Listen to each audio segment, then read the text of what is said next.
दुरूद शरीफ पढ़ लें।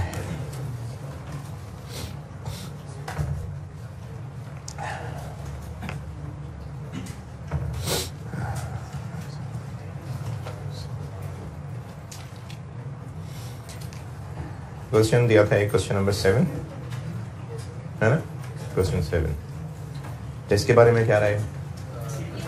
एक ही था ना, चलो शुक्र है।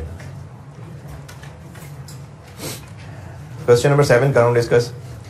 इसमें एक ट्रिकी पॉइंट सबसे पहले ये था कि जब गुडविल की वर्किंग निकालेंगे आप, उसमें इन्वेस्टमेंट में ये ना स्टूडेंट्स के साथ एक जज्बाती खेल खेला था एग्जामिनर ने। इसमें 0.1.2 की शक्ल कुछ ऐसी लगती है कि स्टूडेंट जब ML की गुडविल निकाल रहा होगा तो वो इन्वेस्टमेंट में ये दो चीज़ें ही लिखेगा बस, एक लैंड और एक कंटिंजेंट कंसिडरेशन। हो सकता है आपने भी सवाल करते हुए यही जज्बाती हरकत की हो। एक लैंड है जिसकी फेयर वैल्यू 108 है और एक कंटिंजेंट कंसिडरेशन है जिसकी उस वक्त फेयर वैल्यू 70 है।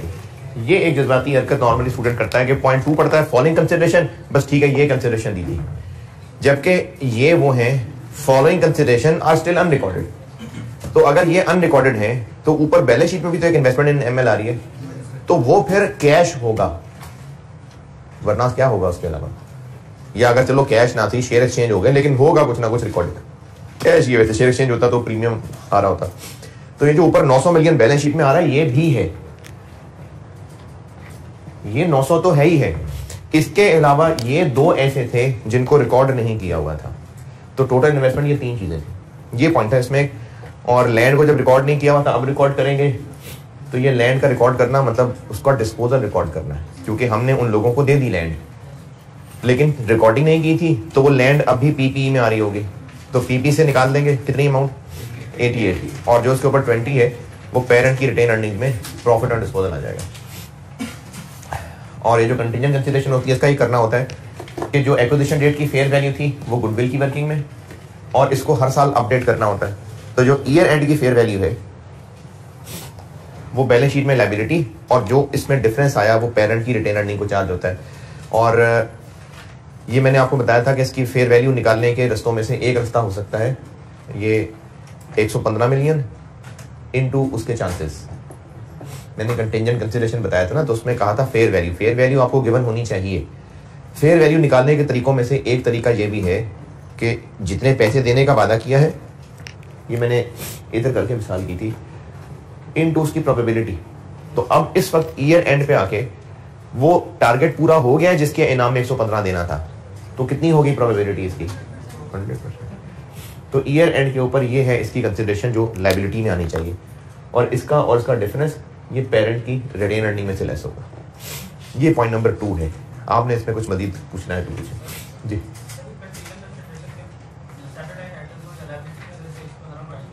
तो लायबिलिटी में 115 कोई करना है,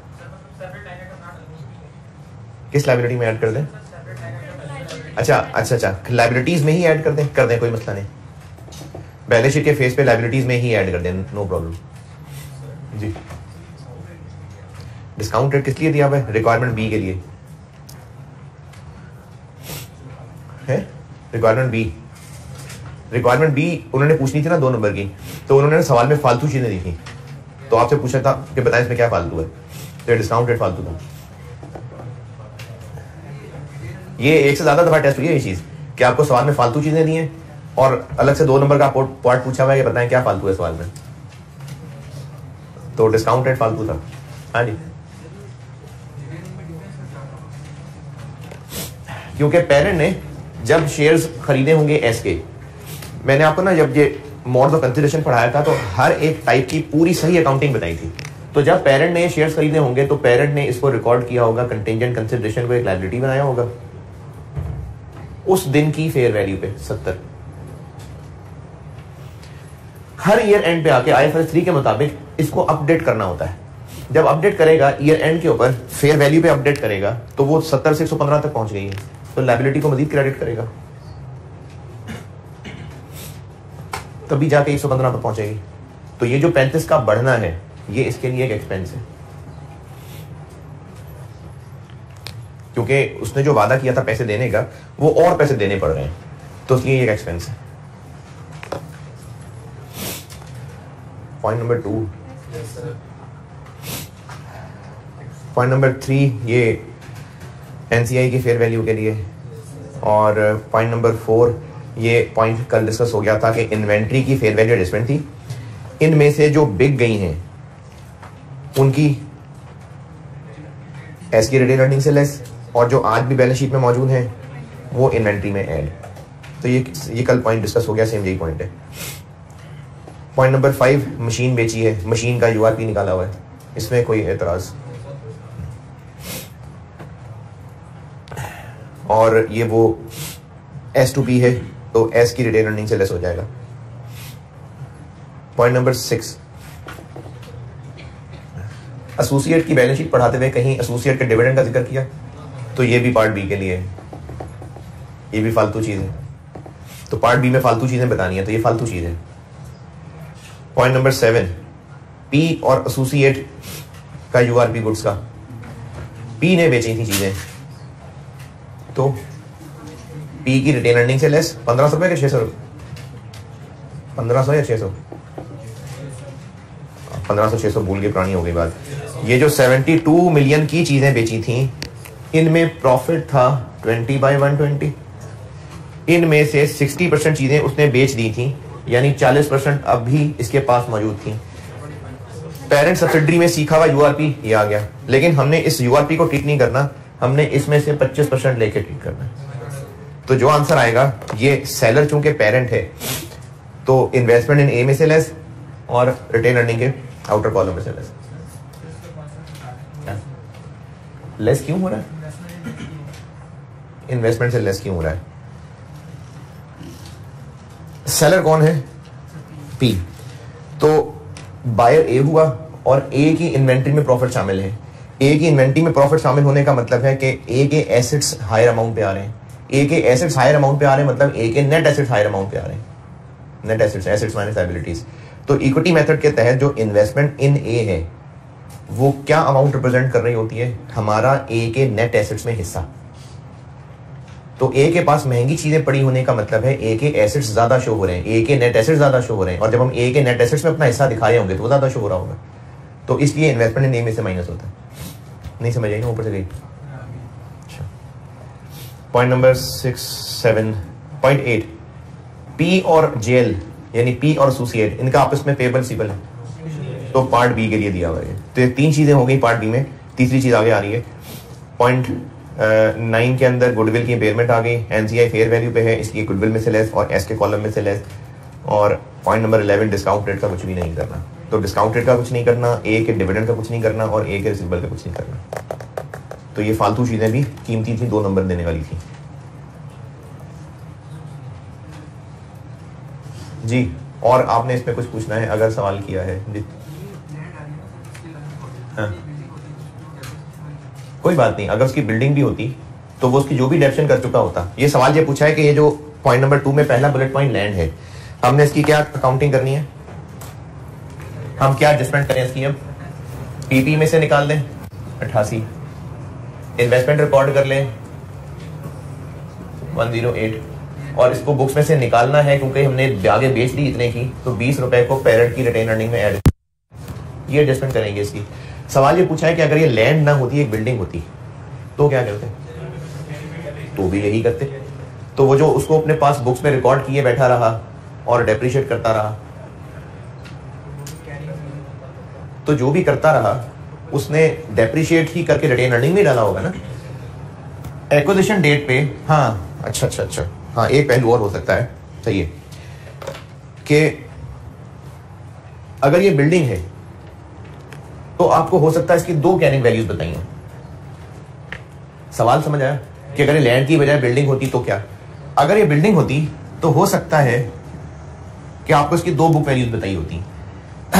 एक बताई होती एक्विजिशन डेट की और एक लेट्स से 76 ईयर एंड की।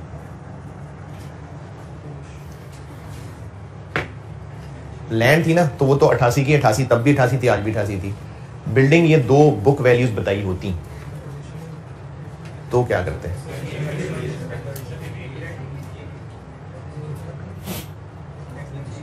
हाँ नहीं, तो क्या करते फिर?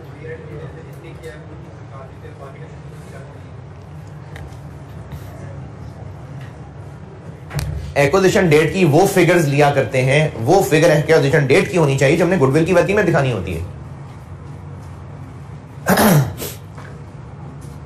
हमने जो फिगर गुडविल की वर्किंग में लिखनी होती है ना, उसके लिए जरूरी है कि वो एक्विजिशन डेट की फिगर हो, क्योंकि गुडविल की वर्किंग किस दिन की है।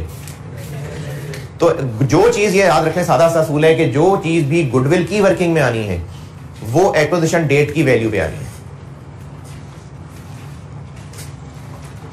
और जो चीज बैलेंस शीट में लानी या निकालनी है वो ईयर एंड की बुक वैल्यू से, ईयर एंड की वैल्यू से। अच्छा, मेरा ये कहने से ये बात नहीं बदल गई कि वो जो फेयर वैल्यू एडजस्टमेंट पीपी में ऐड करते हैं और फिर उसकी एक्स्ट्रा डेप्शन लेस करते हैं, ये बात नहीं बदल गई। ये करना भी क्या होता है, ये ईयर एंड की बुक वैल्यू ही हम ऐड कर रहे होते हैं। दोबारा, जो चीज भी हम लोग गुडविल की वर्किंग में लिखेंगे ना वो एक्विजिशन डेट की चीज होगी, और जो चीज भी हम बैलेंस शीट में प्लस माइनस कर रहे होते हैं वो ईयर एंड की चीज होती है। मेरे ये कह देने से जो मैंने आखिर में कहा है कि जो भी बैलेंस शीट में एड लेस कर रहे होते हैं, चलो इसी सवाल की मिसाल देता हूं। इसके बारे में क्या किया है कंटिंजेंट कंसीडरेशन में, गुडविल की वर्किंग में क्या लिखा है, एक्विजिशन डेट की वैल्यू 70, बैलेंस शीट में क्या लिखी है 115 लिखी है, बैलेंस शीट में 115 लिखी है। तो गुडविल की वर्किंग में जो भी चीज आएगी वो एक्विजिशन डेट की वैल्यू आएगी। तो ये 88 क्या हम गुडविल की वर्किंग में लिख रहे थे? नहीं, गुडविल की वर्किंग में तो 108 लिख रहे हैं। 88 इसलिए यूज कर रहे थे क्योंकि ये बुक्स में अभी 88 शामिल है, तो निकाल देंगे उसको।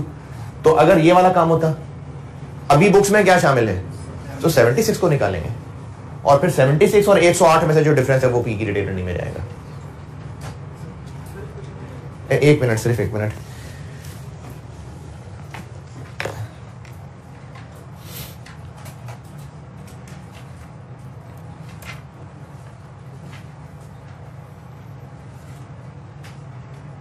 हाँ देखा ना, मैं भी इतनी वो जज्बाती होकर समझाना शुरू हो गया। बताया तो हुआ यार, ये गुड देखे ना, पेज 366 पे देखें। मैंने भी सोचा बड़ा अच्छा सवाल पूछ किया है, तो नई बात आ गई। 366 देखें, पेज 366, एडजस्टमेंट नंबर 9 से ऊपर, एडजस्टमेंट 9 से ऊपर, पॉइंट नंबर 1, पी की इन्वेस्टमेंट में शामिल कर लें।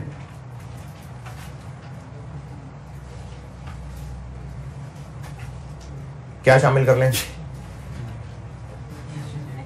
एक्विजिशन डेट की fair value, the above amount, वो जो ऊपर दिखाई हुई है। Number 2 point, derecognise the carrying amount of asset from group SOFP. इसको चलो और लिखते हैं, carrying amount at year end. Carrying amount तो होती वही है जो कैरिंग अमाउंट है, तो इसको चलें और क्लियर कर लें, carrying amount at year end. Page 366, point number 2, 9 से ऊपर, derecognise the carrying amount of asset, year end की carrying amount of asset from group SOFP. क्योंकि वो बैलेंस शीट में है ही जब 88 की बजाय 76 पे, तो 76 ही निकालेंगे ना, और जो डिफरेंस है वो रिटेन अर्निंग में चला जाएगा। जी, वो जो डेप्रिशिएट करता आया होगा वो गलत करता आया होगा। ये जब बिल्डिंग इसने दे ही दी थी तो फिर किस मुंह से डेप्रिसिएशन कर रहा था, तो वो भी रिवर्स करनी बनती है ना। तो 76 का डिफरेंस लेने से वो भी रिवर्स हो जाएगी। इसने ये एक्विजिशन डेट की फिगर 88 बिल्डिंग ट्रांसफर कर दी 108 पे, सही मानों में इसने कितना प्रॉफिट कमाया? 20 प्रॉफिट आएगा। लेकिन वो जो जबरदस्ती इसको बैलेंस शीट में रखे रहा और डेप्रिशिएट करता रहा, कितना डेप्रिशिएट कर गया? 12। वो रिवर्स करना या खैर कर गया? रिवर्स करना पड़ेगा ना, वो भी 12 को ऐड करना पड़ेगा रिटेन अर्निंग में। तो रिटेन अर्निंग में 32 ऐड करेंगे। तो अगर आप 108 और वैसे ही 76 का डिफरेंस ले लें तो उससे क्या होगा, ऑटोमेटिकली वो डेप्रिसिएशन भी रिवर्स हो रही होगी जिसने गलत चार्ज की। तो इसलिए अगर आपको इस बिल्डिंग की 2 कैरिंग अमाउंट दी होती तो अभी हम जहां खड़े हैं हमने वो कैरिंग अमाउंट लेके इसको कैंसिल करना होता। हाँ, अच्छा, फिर क्यों नहीं पड़ती? अच्छा चलो, ये ट्रीटमेंट करते हैं, ये मतलब यही करते हैं। अभी आज बैलेंस शीट में ये पीपीई में कितना आ रहा है? 88 के 76, 76। जब आ ही 76 रहा है तो हमने उसमें से 88 कैसे माइनस कर दिया? जब एक वैल्यू में शामिल ही 76 है बैलेंस शीट में, तो हम उसमें से 88 कैसे माइनस कर दें? फर्स्ट करेंगे एक पूरे दोनों ग्रुप्स के पास मिला के वाहिद प्लांट था, उसके बाद प्लांट ही खत्म थे इनके पास, तो बैलेंस शीट में आ ही 76 रहा था, तो 88 कैसे निकाल दें? -12 पीपी लिया है, तो जितना पीपी बैलेंस शीट में है वही निकाल सकते हैं ना, तो ये जो बैलेंस शीट में है वो निकालेंगे।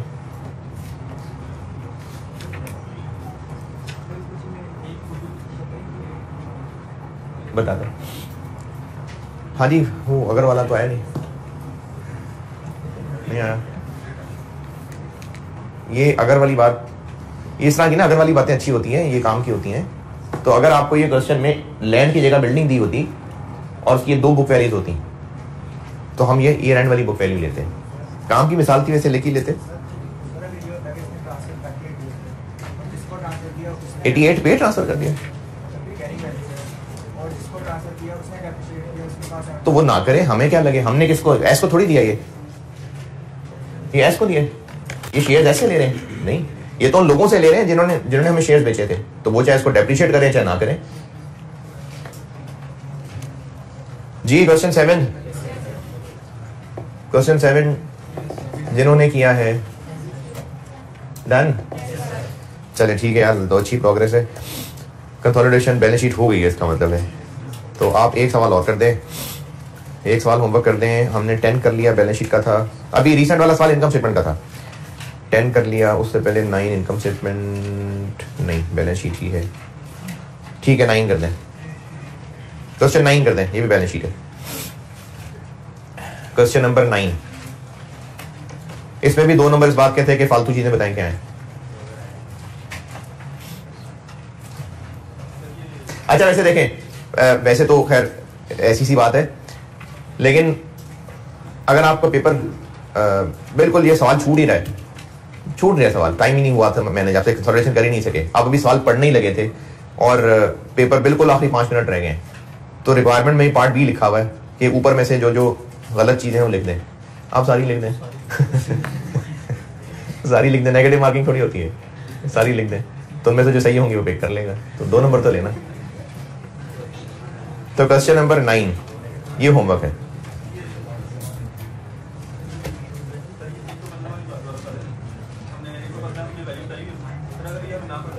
क्या ना बताओ? 115 ना पता हो, यानी एक्विजिशन डेट पे जो फेयर वैल्यू थी, अब ईयर एंड तक मजीद कोई नहीं बढ़ी। क्या ही पता है? हाँ तो बस 70 ही पता है ना, 70 ही है, फिर इसका मतलब ईयर एंड तक भी नहीं। कंटेंजेंट कंसिडरेशन का डिस्काउंट रेट से कोई ताल्लुक नहीं है। डिस्काउंट रेट का ताल्लुक किससे था? डेफर्ड कंसिडरेशन से। कंटेंजेंट कंसिडरेशन का कोई ताल्लुक नहीं है डिस्काउंट रेट से। क्या क्या? हाँ तो सवाल बोलना यार, मतलब सवाल क्या है इसमें?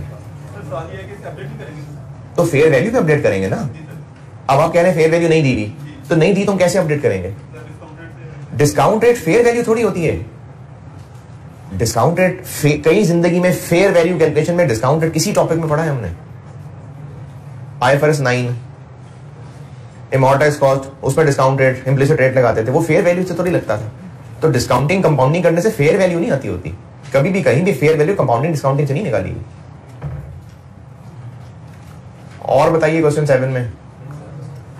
चले बस ठीक है, फिर ऐसे ही बोलता रहूंगा, पूछता रहूंगा तो और खुराफात आते शुरू हो जाएंगे, तो बस ठीक है। Question 7 done. Question number 9 homework है, वो करके आइएगा। कल मैंने आपको एक एडजस्टमेंट बता दी थी, इंपेयरमेंट वाली है। इंपेयरमेंट लॉस की एडजस्टमेंट ये बताई थी कि अगर इंपेयरमेंट लॉस है तो for the year impairment loss को इनकम स्टेटमेंट के फेस पे एक्सपेंस बना देंगे, और अगर अगर एनसीआई प्रोपोर्शनेट शेयर पे है तो बस, और अगर एनसीआई फेयर वैल्यू पे है तो एनसीआई की वर्किंग में एस के पैट में से लेस भी करेंगे। ये एडजस्टमेंट थी इंपेयरमेंट लॉस की। उसके बाद बैलेंस शीट पढ़ते हुए क्या पढ़ा था इंपेयरमेंट लॉस के बाद? वही कॉन्सेप्ट तरतीब से चला देता हूं। गुडविल की इंपेयरमेंट कर ली थी, फिर उसके बाद हमने एक चीज पढ़ी थी inter company balances. Inter company balances में क्या करते थे? इंटर कंपनी बैलेंसेस में ये करते थे कि पी और एस का आपस में अगर कोई पेएबल रिसीवेबल आ रहा है तो उस पेबल रिसीवेबल को एलिमिनेट कर देते थे। एसओसीआई में डेटर क्रेडिटर तो नहीं, एसओसीआई में इससे मिलती जुलती क्या चीज होगी? Inter company transactions. Inter company वहां था इंटर कंपनी बैलेंसेस, यहां होंगे इंटर कंपनी ट्रांजैक्शंस। इसका मतलब है कि अगर ए ने नहीं पी ने एस को या एस ने पी को सेल्स की हैं, तो वही चीजें एक की सेल में दूसरे की कॉस्ट में आ रही होंगी। तो ग्रुप पॉइंट ऑफ व्यू से तो ना वो सेल है ना कॉस्ट है, तो क्या करें? एलिमिनेट कर दें।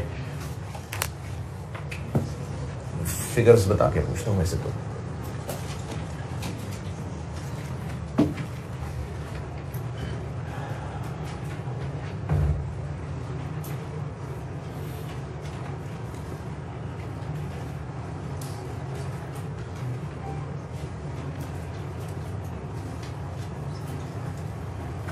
ये पी और एस की इनकम स्टेटमेंट है। ड्यूरिंग द ईयर पी ने एस को चीजें बेची और वो चीजें, अच्छा अभी मैं क्लोजिंग स्टॉक यूआरपी नहीं कह रहा, सिर्फ इंटर कंपनी परचेज सेल कह रहा हूं।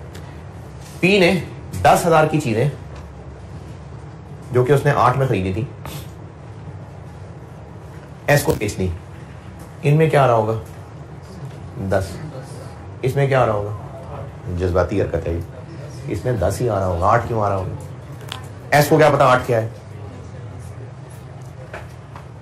पी ने 8 की चीजें खरीदी और 10 की एस को बेच दी। तो पी के लिए सेल 10 है, एस के लिए परचेज 10 है, 8 थोड़ी एस को पता है। तो यहां पर 10 आ रहा है, यहां भी 10 आ रहा है। ग्रुप पॉइंट ऑफ व्यू से ना ही ये सेल है और ना ही ये परचेज है। 10 आ रहा होगा, 8 आ रहा होगा? 10 आ रहा होगा ना भाई, 8 तो यहां आ रहा होगा। इसके लिए तो 10 की सेल परचेज है। तो ग्रुप पॉइंट ऑफ व्यू से ये कोई सेल नहीं है, ग्रुप पॉइंट ऑफ व्यू से ये कोई परचेज नहीं है। सही sale group point of view से कौन सी हुई? जो एस आगे किसी को बेचेगा। चलो मैं कहता हूं एस ने ये चीजें आगे 13,000 की किसी को बेच दी, तो वो 13 में आ रहा होगा। वो चीजें जो 8 की खरीदी गई थी, पी ने उनको 10 का इसको बेचा, यहां पे चीजें 10 की आई, फिर इसने वो चीजें आगे 13 की बेच दी। ग्रुप के नजर से सेल कौन सी है? 13। और ग्रुप की नजर से कॉस्ट ऑफ सेल क्या है? तो इस सारी कहानी में फालतू क्या है? तो उस 10 फालतू को सेल में से भी निकाल देते हैं और कॉस्ट ऑफ सेल में से भी निकाल देते हैं, ताकि ग्रुप के कॉलम में सही सेल आ जाए और सही कॉस्ट ऑफ सेल आ जाए। तो इंटर कंपनी सेल हुई अगर, वहां पर होते थे inter company balances, debtor creditor payable receivable. यहां पर आ रही होती है ट्रांजैक्शंस, इनकम्स और एक्सपेंसेस। तो अगर पी ने एस या एस ने पी को कोई ऐसी ट्रांजैक्शंस की हो जो एक की इनकम आ रही हो, दूसरे का एक्सपेंस आ रहा हो, तो क्या करें? दोनों में से माइनस कर दें। उसकी एक मिसाल सेल परचेज है, एक और मिसाल पी ने सर्विसेज दी हैं एस को, मैनेजमेंट सर्विसेज। तो पी ने उसको अपनी इनकम बनाया होगा और एस ने एक्सपेंस बनाया होगा। क्या ग्रुप पॉइंट ऑफ व्यू से कोई इनकम एक्सपेंस है? तो क्या करें? इनकम से भी निकाल दें, एक्सपेंस से भी निकाल दें। मैंने आपको एडजस्टमेंट नंबर 2 और 3 दोनों बता दी, नहीं सॉरी 3 और 4 दोनों बता दी। पेज नंबर 414, पेज 414 मैंने एसओसीआई पढ़ानी शुरू कर दी थी कल। पेज 414 एसओसीआई पढ़ा रहा हूं, एडजस्टमेंट 3 और 4 दोनों बता दी।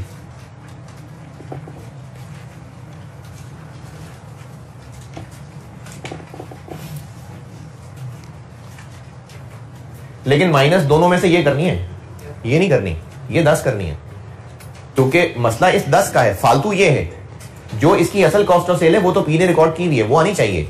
ये जो 10 यहां सेल रिकॉर्ड हो गई और यहां कॉस्ट ऑफ सेल रिकॉर्ड हो गई, ये 10 फालतू है। तो सेम अमाउंट दोनों जगह से हम लोग एलिमिनेट कर देंगे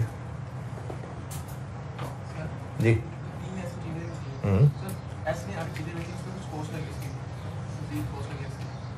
कोई बात नहीं, तो वो जो मजीद कॉस्ट है वो तो ग्रुप पॉइंट ऑफ व्यू से भी कॉस्ट है। वो हो देखें, एस ने ये चीजें 10 की खरीदी, उसके ऊपर एस ने आगे मजीद 2 खर्च कर दिया, तो ग्रुप बल्कि 3 कर दिया। ग्रुप पॉइंट ऑफ व्यू से चीजें कितने की कॉस्ट हुई हैं? 11 हो गई ना, तो वो 11 आ रहा है, ये और ये ग्रुप में 11 आ जाएगा। सिर्फ 10 एलिमिनेट करना। Adjustment 3 4 page 414। अच्छा एसओसीआई के ना छोटे छोटे सवाल हैं, ये तो 10 मिनट भी ज्यादा है वैसे, लेकिन आपको 7-7 मिनट का टारगेट रखें और आप कर दीजिए पेज 425।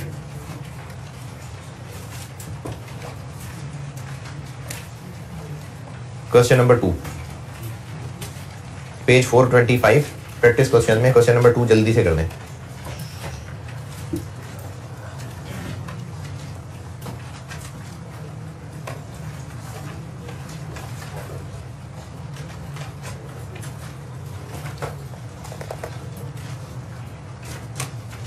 लिखने की स्पीड बड़ी तेज रखिएगा, बल्कि 1 भी कर दें और 2 भी कर दें। हाँ जी, दोनों 1 भी कर दें 2 भी कर दें। पहले 1 कर दें फिर 2 कर दें। 1 और 2 दोनों में से जो मर्जी पहले कर लें, लेकिन दोनों कर दें।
इतनी देर में हो जाना चाहिए थे दोनों।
जल्दी जल्दी भाई।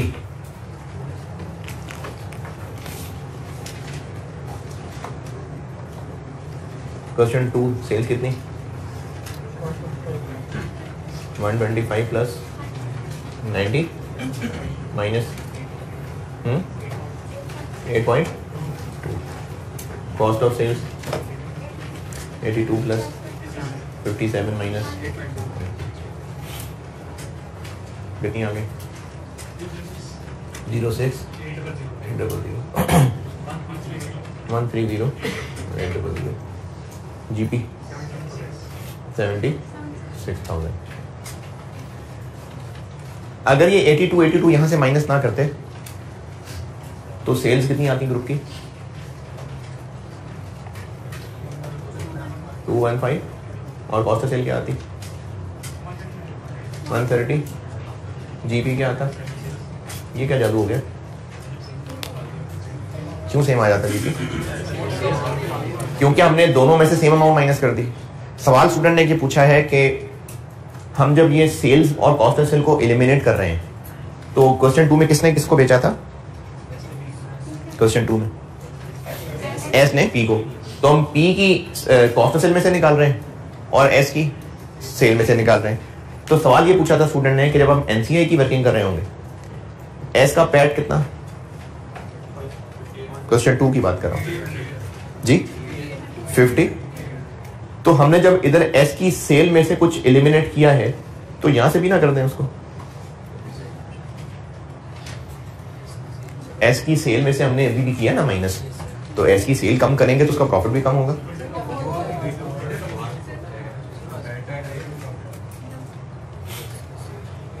एस की सेल्स है उसमें से 82 माइनस कर दिया तो एस की सेल खत्म कर दी तो उसका प्रॉफिट नहीं कम होगा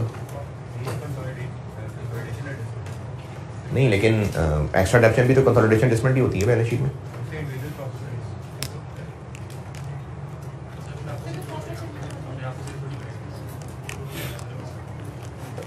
जी ग्रुप का जो प्रॉफिट आता है हम उसको बांट रहे होते हैं पी और एनसीआई में ग्रुप के प्रॉफिट को। ये 82 एलिमिनेट करने से ग्रुप के प्रॉफिट पे कोई फर्क पड़ा जब 82 एलिमिनेट करने से ग्रुप के प्रॉफिट पे ही फर्क नहीं पड़ा तो उस प्रॉफिट को बांटने के तरीके पे क्यों फर्क पड़े ग्रुप के प्रॉफिट पे फर्क ही नहीं पड़ा ना। जब प्रॉफिट पे ही फर्क नहीं पड़ा तो वो जो प्रॉफिट एट्रीब्यूटेबल है वो क्या कर रहे होते हैं उसी को बांट रहे होते हैं ना। तो जब ये 82 एलिमिनेट करने से ग्रुप के प्रॉफिट पे ही फर्क नहीं पड़ा तो एनसीआई की वर्किंग हम क्यों कर रहे थे कि ग्रुप के प्रॉफिट को बांटा जाए। तो जब ग्रुप के प्रॉफिट पे ही फर्क नहीं पड़ा तो इसलिए एनसीआई की वर्किंग पे इन एलिमिनेशंस का कोई फर्क नहीं पड़ता। नहीं समझी बात। हम लोग जो एनसीआई की वर्किंग कर रहे हैं, ये एस के प्रॉफिट के ऊपर एनसीआई का हिस्सा लगाने लगे। इस इनकम स्टेटमेंट की फेस पे की गई एलिमिनेशंस का इस पे फर्क नहीं पड़ना। क्यों फर्क नहीं पड़ना? क्योंकि ये वर्किंग क्या हो रही है, ग्रुप के प्रॉफिट को बांट रहे हैं। तो जब ग्रुप के प्रॉफिट पे ही इनसे फर्क नहीं पड़ रहा, तो फिर उस प्रॉफिट बांटने की वर्किंग पे क्यों फर्क पड़े? अच्छा, अगर ये बात समझ आई है तो मैं इससे जुड़ी हुई एक बात बैलेंस शीट की बताता हूं, अगर नहीं समझ आई तो इन दफा करें इसको। हम लोग जब बैलेंस शीट का सवाल करते थे तो अच्छा एक बात और बता दूं, क्वेश्चन 2 में एक मैनेजमेंट सर्विसेज भी आ रही हैं, एक की अदर इनकम में आ रही होंगी, एक के कोई एडमिन एक्सपेंसेस में आ रही होंगी। एडमिन कितने कितने आ रहे हैं जी? 12 प्लस 14 माइनस 3.5। Other income 6। तो एक के एक्सपेंस में से निकाल दिया, एक की अदर इनकम से निकाल दिया। ये करने से ग्रुप के प्रॉफिट पर फर्क पड़ेगा। क्यों? क्योंकि सेम अमाउंट एक्सपेंस में से निकल गई, सेम अमाउंट इनकम से निकल गई, ग्रुप के प्रॉफिट पे फर्क नहीं पड़ा। जब ग्रुप के प्रॉफिट पे ही फर्क नहीं पड़ा, तो फिर उस प्रॉफिट में से कितना पेरेंट का, कितना एनसीआई का, इसके ऊपर फर्क आना चाहिए? नहीं। इसीलिए हम बैलेंस शीट का सवाल करते हुए रिटेन अर्निंग में ये एडजस्टमेंट्स नहीं कर रहे होते थे कि एक की इनकम है उसको रिटेन अर्निंग से निकाल दें, दूसरे का एक्सपेंस उसको रिटेन अर्निंग से निकाल दें। हम बैलेंस शीट में ये एडजस्टमेंट्स करते रहे। इंटर कंपनी चीजें खरीदने बेचने की एडजस्टमेंट की है कोई? नहीं, क्योंकि उन चीजों का जब ग्रुप के प्रॉफिट पे फर्क नहीं पड़ रहा होता तो रिटेन अर्निंग पे फर्क क्यों डालें? ये ज्यादा ऊंची हो गई बात। जब इन इंटर कंपनी इनकम एक्सपेंसेस का ग्रुप के प्रॉफिट पे भी कोई फर्क नहीं पड़ रहा होता, प्रॉफिट पे कोई फर्क ही नहीं पड़ना, तो रिटेन अर्निंग में क्यों एडजस्ट करें चीजों को? इसलिए हम बैलेंस शीट के सवाल में रिटेन अर्निंग में इस तरह की चीजें एडजस्ट नहीं करते थे। बैलेंस शीट में हम क्या चीजें एडजस्ट करते थे? 2 बातें। पी और एस का आपस में कोई पेएबल रिसीवेबल ना आ रहा हो, क्योंकि ग्रुप के फेस पे वो आ जाएगा। और दूसरा, अगर कोई चीजें बेच के प्रॉफिट कमाया था तो वो बायर के अभी तक एसेट्स में ना आ रहा हो। सिर्फ ये 2 मसले थे। अदरवाइज आपस में जो मर्जी खेलें कूदें, जितना मर्जी एक दूसरे से कमाएं, कोई मसला नहीं। क्वेश्चन 1 और 2 डन जी। अच्छा, टैक्स पे फर्क पड़ना चाहिए कोई?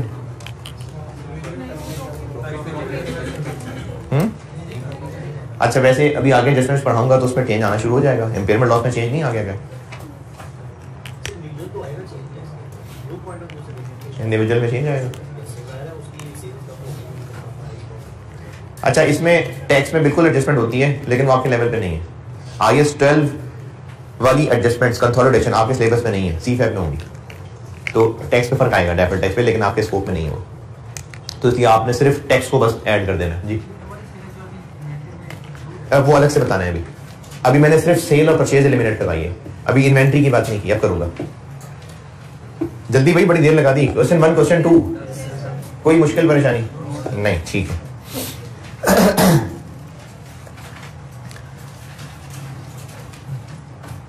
अच्छा, इसी से मिलती जुलती चीज है, इसलिए वो कर लेते हैं पहले। एडजस्टमेंट नंबर 9 देखें। एडजस्टमेंट नंबर 9 इसी से मिलता जुलता कॉन्सेप्ट है। पी ने एस को या एस ने पी को लोन दिया हुआ है, तो इंटरेस्ट होगा, एक के इंटरेस्ट एक्सपेंस में आ रहा होगा और वही फिगर एक की अदर इनकम में आ रही होगी। तो ग्रुप पॉइंट ऑफ व्यू से वो इंटरेस्ट एक्सपेंस इंटरेस्ट इनकम है। क्या कह रहे हैं? फिर दोनों से एलिमिनेट कर दें। ये एडजस्टमेंट नंबर 9 बता दिया आपको। एडजस्टमेंट नंबर 9 बता दी।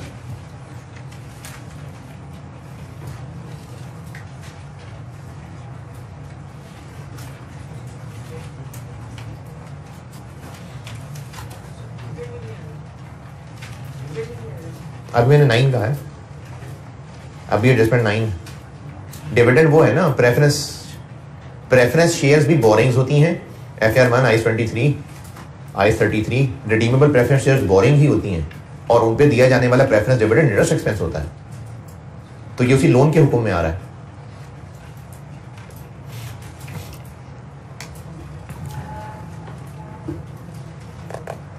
Adjustment number 9।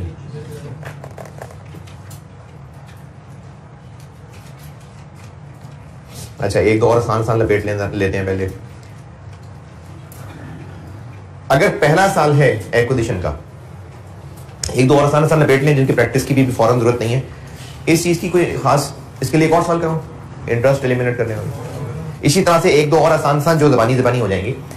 अगर बिजनेस का पहला साल है, एक्विजिशन का पहला साल है, अभी पहला ही साल है, चाहे साल के शुरू में चाहे कुछ महीने गुजरे, लेकिन पहला साल है, अभी अभी इसी साल पहली दफा कंसोलिडेशन होने लगी है। बैलेंस शीट में एक नेगेटिव गुडविल का कॉन्सेप्ट था। नेगेटिव गुडविल क्या ट्रीटमेंट थी उसकी? वो पेरेंट के लिए एक इनकम थी ना, तो रिटेन अर्निंग में ऐड कर देते थे।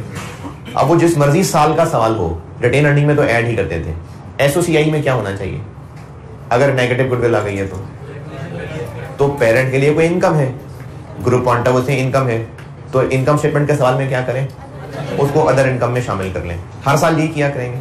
नहीं, ये सिर्फ पहले साल के सवाल में होगा, क्योंकि उसी साल नेगेटिव गुडविल अराइज हुई है। ये मैंने आपको एडजस्टमेंट नंबर बता दी, 11 शायद, जी 11 बता दी, एडजस्टमेंट नंबर 11।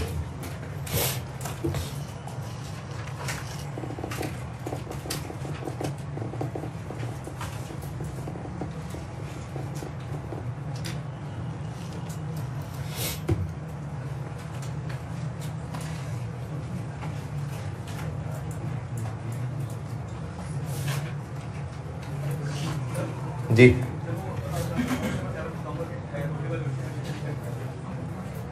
नहीं बताई मैंने। अच्छा चले, खैर आप एडजस्टमेंट नंबर 11 तो पढ़े। हाँ जी, एडजस्टमेंट नंबर 11 डन। चले इसी तरह की एक और आसान करवाते हैं।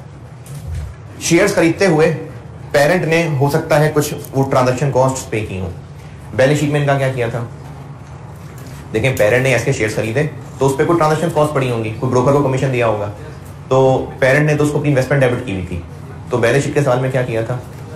इन्वेस्टमेंट से निकाल ली थी और पेरेंट की रिटेन अर्निंग को चार्ज किया था कि उसका वो एक्सपेंस है। एसओसीआई के सवाल में क्या करें? उसको हम एक्सपेंस चार्ज कर लेंगे।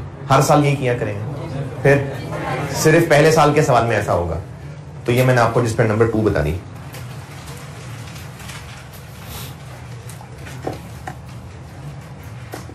एडजस्टमेंट नंबर 2,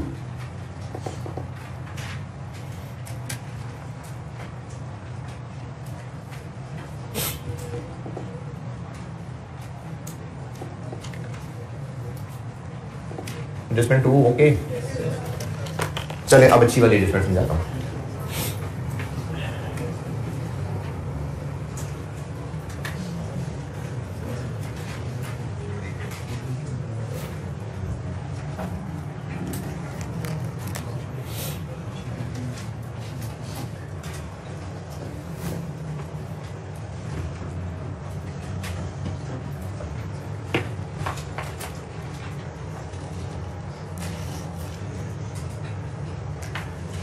इसको ऐसे कर देना।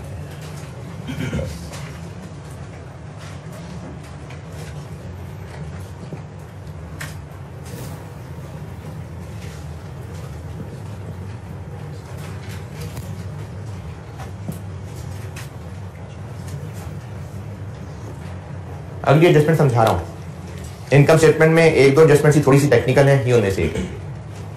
बाकी इनकम स्टेटमेंट की आसान एडजस्टमेंट है। इनकम स्टेटमेंट के फेस पे सेल्स और कॉस्ट ऑफ सेल की 2 लाइनें आई होती हैं, बस ये नहीं आ रहा होता। कंपनी में नहीं होता ओपनिंग स्टॉक परचेजेस, ये होता है तो कहीं डिटेल नोट्स में होता है। फेस पे नहीं आ रहा होता ओपनिंग क्लोजिंग परचेजेस।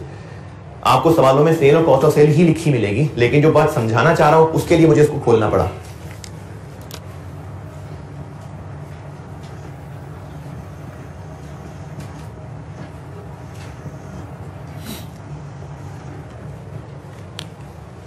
पेरेंट ने 8 की चीजें खरीदी और 10 की एस को बेच दी।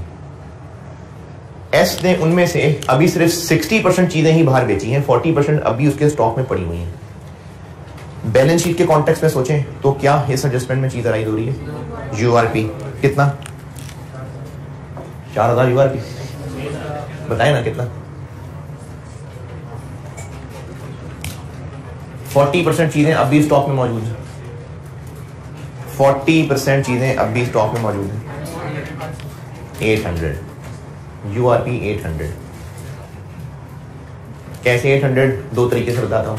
पी ने कितना प्रॉफिट कमाया था? 2000। 40% चीजें अब भी स्टॉक में मौजूद हैं, 800। दूसरा तरीका, पी ने 20% जीपी कमाया था, पी ने 20% जीपी कमाया था, तो इस पे 20% लगा दें। 800 यूआरपी है जो बैलेंस शीट के सवालों में कर चुके, 800 यूआरपी है। अभी इनकम स्टेटमेंट में इस सारी ट्रांजैक्शन की क्या एडजस्टमेंट बताइए, अभी तक क्या किया है इसमें, जो अभी आज किया है। सेल और कॉस्ट ऑफ सेल में से लेस करने को कहा है, क्या इंटरकंपनी सेल। तो हम लोग जो अभी तक जो सीखा है, यहां से 10 लेस और यहां से भी 10 लेस। देखिए इनकम स्टेटमेंट में ना आपको सेल नजर आ रही होगी और कॉस्ट ऑफ सेल नजर आ रही होगी, ये डब्बा नहीं नजर आ रहा होगा। ये मैं आपको इस 8 और 6 की अंदर की कहानी दिखाने के लिए डब्बा दिखा रहा हूं, वरना अगर इसकी प्रॉपर सवाल वाली शक्ल होती ना तो वो ये होती, सेल्स 10, 11 और कॉस्ट ऑफ सेल्स 8 और 6। सवाल में ऐसे होना था, लेकिन वो अंदर की बात बताने के लिए आपको डब्बा खोल के दिया है। तो अभी तक जो सीखा क्या करते, this plus this minus 10, this plus this minus 10। अभी तक ये सीखा है ना, देखते हैं इससे काम चलता है कि नहीं चलता। This plus this minus this 11,000, this plus this minus this 8,000, this plus this minus this 4,000।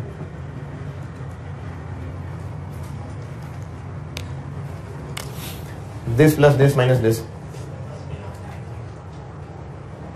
11,000, this plus this minus this 4,000। ठीक है, 4,000, ये 4,000, ये 11, ये 11। अभी तक जो एडजस्टमेंट सिखाई आपने ये करना था, लेकिन इसमें कुछ गलती है। क्या मजीद कुछ ठीक करने वाला है? ये बस ठीक है, 11 और 4 ठीक है। फालतू चीजें मिटा देता हूं पहले मैं।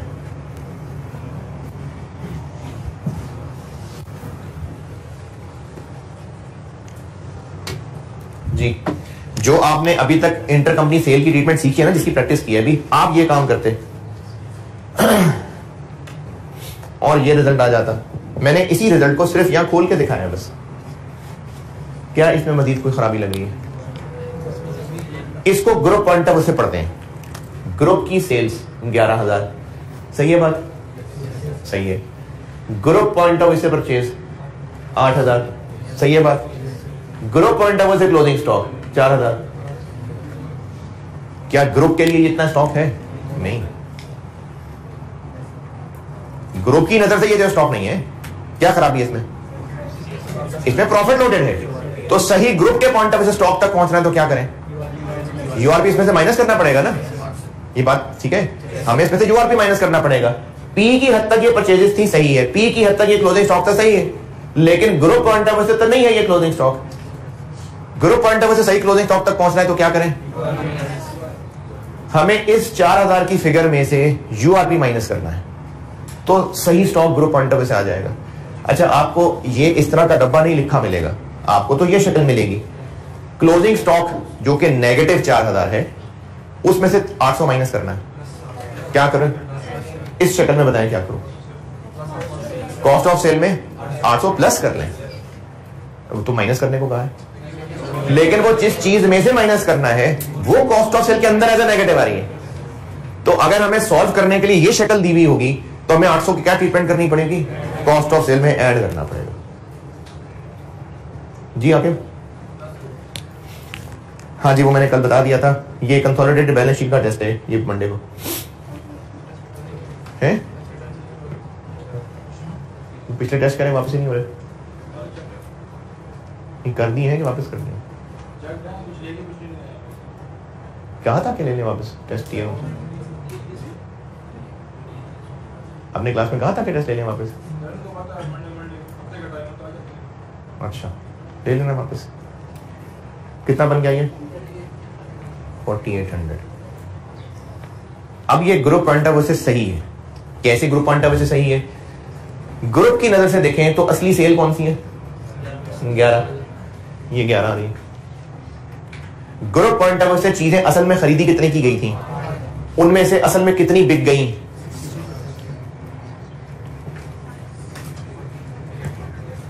48 आ गया। तो इंटर कंपनी सेल की एडजस्टमेंट भी करनी है, और अगर उनमें से कोई चीजें बची रह गई तो फिर यूआरपी की एडजस्टमेंट भी करनी है। और क्या एडजस्टमेंट करनी है? यूआरपी क्लोजिंग स्टॉक वाले को कॉस्ट ऑफ सेल में ऐड। अच्छा, इंटर कंपनी सेल की वजह से ये 10-10 माइनस करने की वजह से ग्रुप के प्रॉफिट पे फर्क पड़ रहा था, लेकिन यूआरपी से पड़ेगा, यूआरपी से पड़ जाएगा फर्क, क्योंकि हमने कॉस्ट ऑफ सेल में चीज ऐड कर दी है। कम हो जाएगा, प्रॉफिट बढ़ जाएगा, कम हो जाएगा। थोड़ी गहरी बातें जरा समझ के चलिएगा, ये मैं फिर बताता हूं। इनकम स्टेटमेंट के सवाल में इंटर कंपनी सेल में से भी माइनस, कॉस्ट ऑफ सेल में से भी माइनस, सेल में से भी माइनस, कॉस्ट ऑफ सेल में से भी माइनस। अगर तो वो चीजें सारी की सारी आगे निकल गई तो बात खत्म, लेकिन अगर बायर के पास बची रह गई तो यूआरपी क्या ट्रीटमेंट करनी चाहिए? कॉस्ट ऑफ सेल में ऐड। ये कॉस्ट ऑफ सेल में ऐड वाली वजह आई समझ? कॉस्ट ऑफ सेल में ऐड 10-10 एलिमिनेट करने से तो प्रॉफिट पे फर्क नहीं पड़ेगा, लेकिन ये यूआरपी कॉस्ट ऑफ सेल में ऐड करने से प्रॉफिट पे फर्क पड़ेगा। कम हो जाएगा, बढ़ जाएगा, कम हो जाएगा। देखिए प्रॉफिट कम हो जाएगा। अगर पी सेलर होता है बैलेंस शीट, अगर पी सेलर होता है तो यूआरपी को हम किसकी रिटेन अर्निंग से माइनस करते हैं? पी की। यानी किसको चार्ज होना चाहिए? पी को। और अगर एस सेलर होता है तो एस की रिटेन अर्निंग। अब उसको इनकम स्टेटमेंट से बताता हूं। ग्रुप का प्रॉफिट कम हो जाएगा।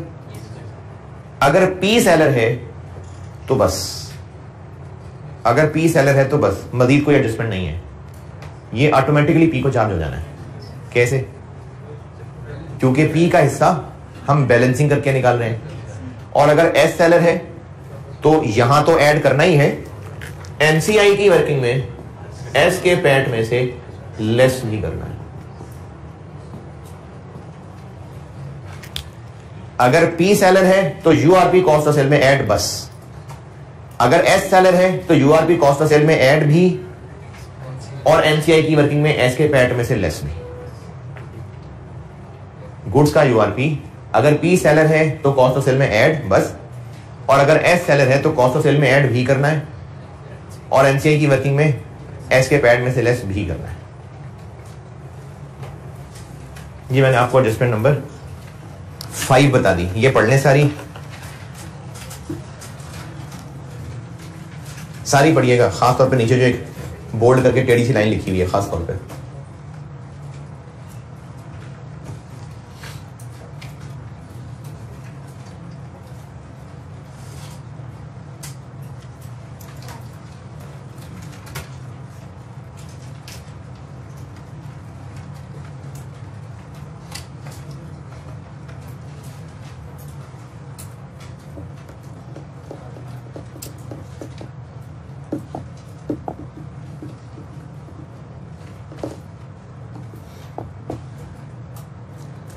अगर पी सेलर है तो सिर्फ कॉस्ट ऑफ सेल में ऐड, और अगर एस सेलर है तो कॉस्ट ऑफ सेल में भी ऐड, और एनसीआई की वर्किंग में एस के पैट में से भी लेस।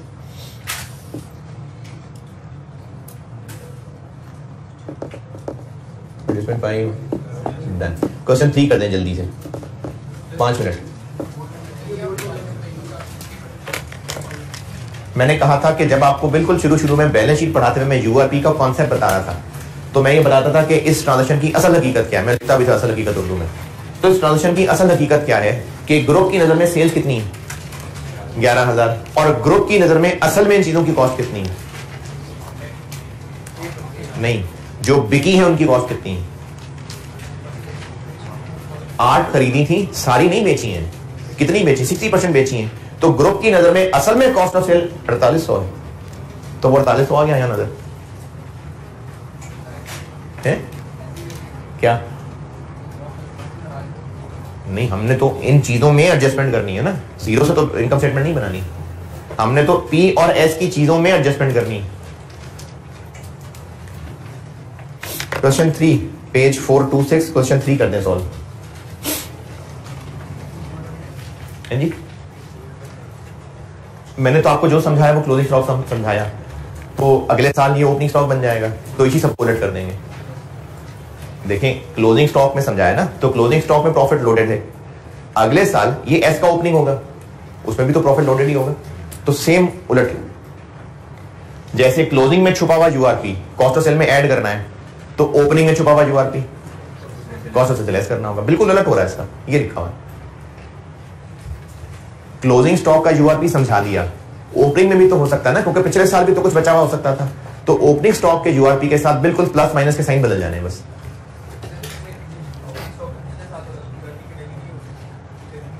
नहीं तो क्या हमने पिछले साल की ग्रुप इनकम स्टेटमेंट को लेके आगे बढ़ना है? हमने तो पी और एस की इनकम स्टेटमेंट को लेके आगे बढ़ना है। तो एस की इनकम स्टेटमेंट में तो महंगा वाला ही आ रहा होगा ओपनिंग स्टॉक। हम लोग हर साल जीरो से कंसोलिडेशन करते हैं, पी और एस की इनकम स्टेटमेंट को लेके कंसोलिडेशन करेंगे, तो एस की इनकम स्टेटमेंट में ओपनिंग स्टॉक नहीं महंगा वाला आ रहा होगा, उसको भी एडजस्ट करना पड़ेगा।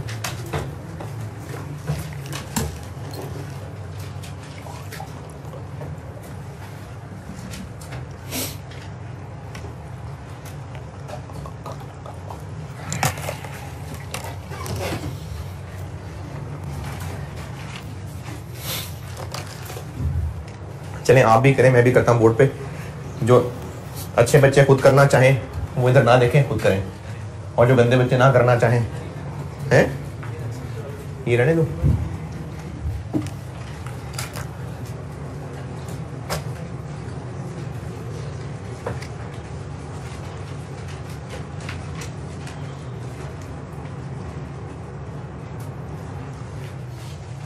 और मैं खुद खामोशी से कर दूंगा, वो लोग अपना सवाल करें।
अच्छा, इस सवाल में आई रिकमेंड, जैसे मैंने बैलेंस शीट में कहा था ना कि बैलेंस शीट सारी खोल लें, वर्किंग सारी खोल लें, तो इसमें भी हम यही क्या करेंगे कि इनकम स्टेटमेंट सारी खोल लें और ये जो वर्किंग वन है एनसीआई ये भी साथ ही खोल लें। ये दोनों साथ पैरेलल चलाएंगे आप।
जी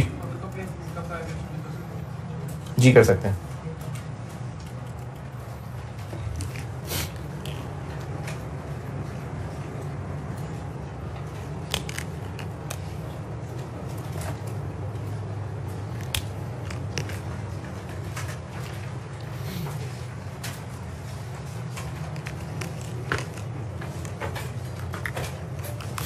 ये होगा जी इस सवाल में।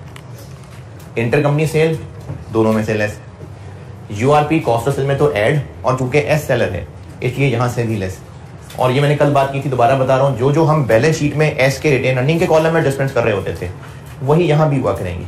बस फर्क क्या है कि वो एक्विजिशन से ईयर एंड तक टोटल फिगर होती थी, जबकि ये सिर्फ फॉर द ईयर होगी, क्योंकि वो रिटेन अर्निंग में एडजस्टमेंट थी, ये प्रॉफिट फॉर द ईयर में एडजस्टमेंट है। तो वहां भी हम गुड्स का यूआरपी लेस करते थे, यहां भी लेस कर रहे हैं, वहां भी इंपेयरमेंट लॉस लेस करते थे, यहां भी कर रहे हैं, और आगे भी जैसी चीजें आएंगी। इंपेयरमेंट लॉस यहां एक्सपेंस बनाया, अगर एनसीआई प्रोपोर्शनेट पे होता तो बस, एनसीआई फेयर वैल्यू पे है तो यहां से भी लेस। इंटरकंपनी सेल दोनों में से eliminate, URP cost of cell में ऐड, अगर पी सेलर होता तो बस, एस सेलर है तो यहां ऐड भी और यहां से लेस भी। ये बन गया 111 और एनसीआई का हिस्सा है 40%, 447।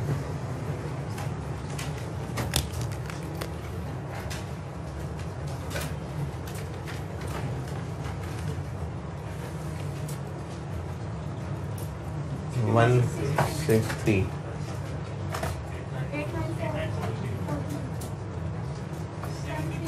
73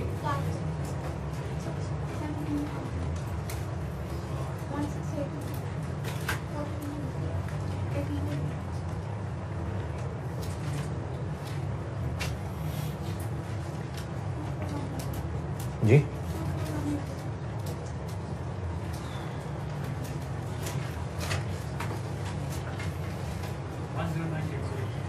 980, ये गलत है। 37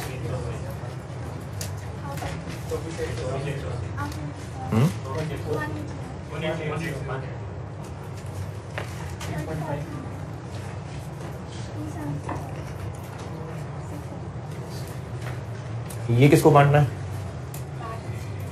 24180। ये किसको बांटना है? 27680। ये बांट लिया 4472, तो बैलेंस 19708। ये 4472 ऑलरेडी कर लिया, प्लस इस 2000 का 40%, 5272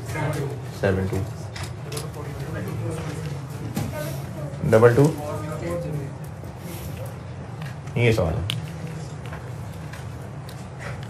ठीक है। यहां तक इनकम स्टेटमेंट बस अब खत्म ही हो रही है कंसोलिडेशन। एसोसिएट की इनकम स्टेटमेंट भी आसान है, और मेरे पास एडजस्टमेंट नहीं कराने वाली दो। बस एस की इनकम स्टेटमेंट अगली क्लास में खत्म, और एक दिन उस पर और लगाना पड़ेगा मुझे एक चीज सिखाने के लिए, और एक दिन एसोसिएट का। ठीक